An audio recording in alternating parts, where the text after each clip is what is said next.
ഇന്ന് ദീപക് തർമ്മ ബ്രേക്ക് ചെയ്തൊരു വാർത്തയാണ്.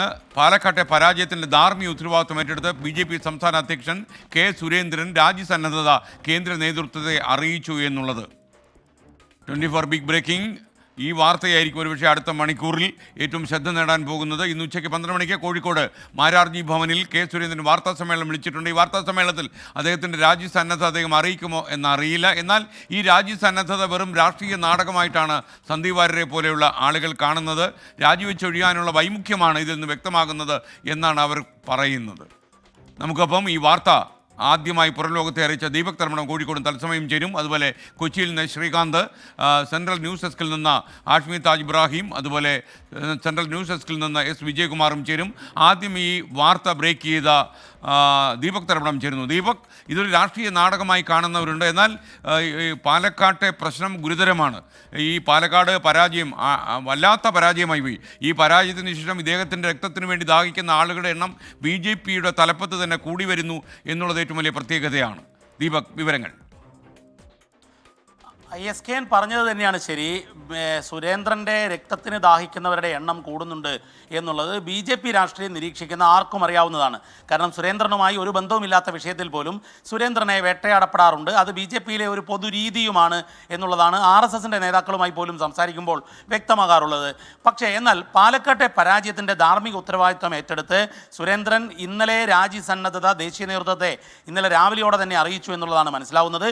ഇന്ന് കാലത്താണ് 24 ഈ വാർത്ത ബ്രേക്ക് ചെയ്ത് ഏതാണ്ട് മിനിറ്റുകൾ കഴിയുമ്പോൾ തന്നെ മറ്റു മാധ്യമങ്ങളെല്ലാം തന്നെ ഈ വാർത്ത ഏറ്റെടുക്കുകയും ചെയ്തു.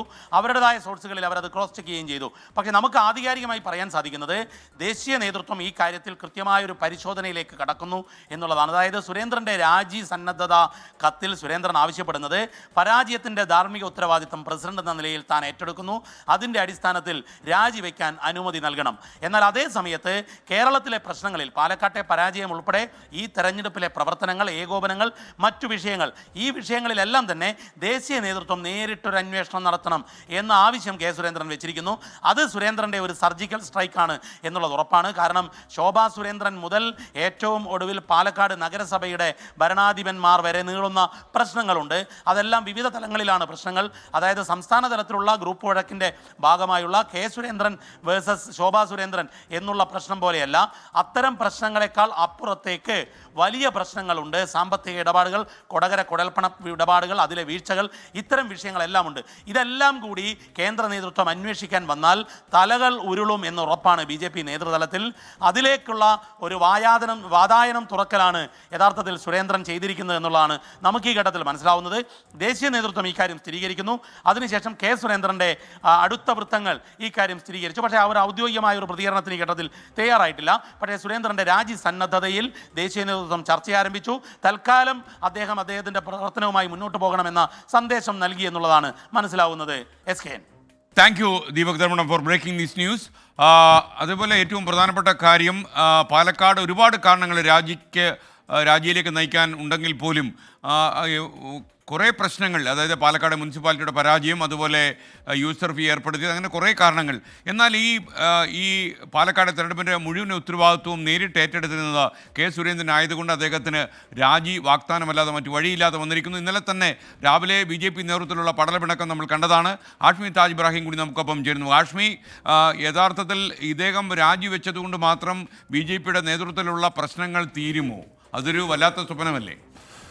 ഉറപ്പായും SKN. ഇവിടെ പാലക്കാട്ടെ വലിയ തോൽവി, അത് അവരുടെ A+ മണ്ഡലമാണ്. A+ മണ്ഡലം വിജയം ഉറപ്പിക്കുന്ന മണ്ഡലമാണ്. അപ്പോൾ അവിടുത്തെ പ്രവർത്തകരും പോയ തെരഞ്ഞെടുപ്പിൽ ചുണ്ടിനും കപ്പിനുമിടയിൽ നഷ്ടപ്പെട്ട ആ സീറ്റ് ഇക്കുറി തിരിച്ചു പിടിക്കണം എന്ന് ആത്മാർത്ഥമായി ആഗ്രഹിച്ച പാർട്ടി പ്രവർത്തകരാണ്. അതുമാത്രം തൃശ്ശൂരിൽ സുരേഷ് ഗോപി നേടിയ വിജയത്തിൻ്റെ തുടർച്ചയിൽ പാലക്കാട് കൂടി പിടിച്ചെടുക്കുകയും വരുന്ന നിയമസഭാ തെരഞ്ഞെടുപ്പിൽ കേരളത്തിൽ BJPക്ക് കാര്യമായ പ്രസക്തിയുണ്ട് എന്ന് തെളിയിക്കാൻ ആവശ്യമായ ഒരു രാഷ്ട്രീയ പോരാട്ടം പ്രതീക്ഷയാണ്. അവിടെയാണ് 2016 ശോഭാ സുരേന്ദ്രൻ നേടി അത്രയും വോട്ട് പോലും നേടാനാവാതെ അവരുടെ ശക്തി കേന്ദ്രങ്ങൾ, BJPയുടെ ശക്തി കേന്ദ്രങ്ങളിൽ, ശക്തി ദുർഗങ്ങളിൽ പോലും വോട്ടുകൾ നഷ്ടപ്പെട്ട് വോട്ടുകൾ ചോർന്ന് ചരിത്രത്തിലാദ്യമായാണ് SK നഗരസഭയിൽ കോൺഗ്രസ് കീഴടക്കുന്നത്. അത്തരത്തിൽ അവരുടെ ഉരുക്കുകോട്ടകൾ പോലും UDFനും LDFനും കടന്നു കയറാൻ കഴിയുന്ന സാഹചര്യം ഉണ്ടാകുന്നു. അങ്ങനെ തോൽവിയുടെ ആ ഞെട്ടൽ, ആ തോൽവിയുടെ ആ ആഘാതത്തിൽ നിന്ന് മുക്തമാകുന്ന പാർട്ടി അവിടുത്തെ പാർട്ടി നേതൃത്വത്തിനെതിരെ അതിശക്തമായ അതിലൊരു വിഭാഗം രംഗത്ത് വരുന്ന കാഴ്ചയാണ്.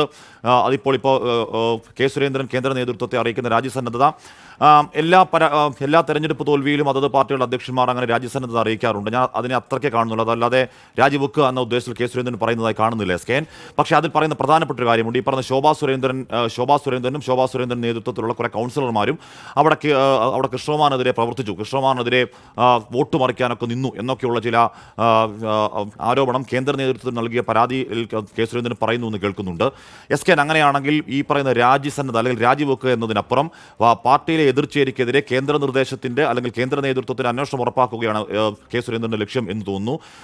ശോഭാ സുരേന്ദ്രൻ അവിടെ വന്നിരുന്നതാണ്, അവിടെ പ്രചരണം നടത്തിയിരുന്നതാണ്. അതിനുശേഷമാണ് നമ്മുടെ ഈ കൊടകര രാജ്യസന്നദ്ധത വാഗ്ദാനത്തിലൂടെ അദ്ദേഹത്തിൻ്റെ രാഷ്ട്രീയ എതിരാളികളെ, പ്രത്യേകിച്ചും BJPക്കുള്ളിൽ തന്നെയുള്ള എതിരാളികളെ നിശബ്ദമാക്കാൻ കെ സുരേന്ദ്രന് കഴിയുമോ?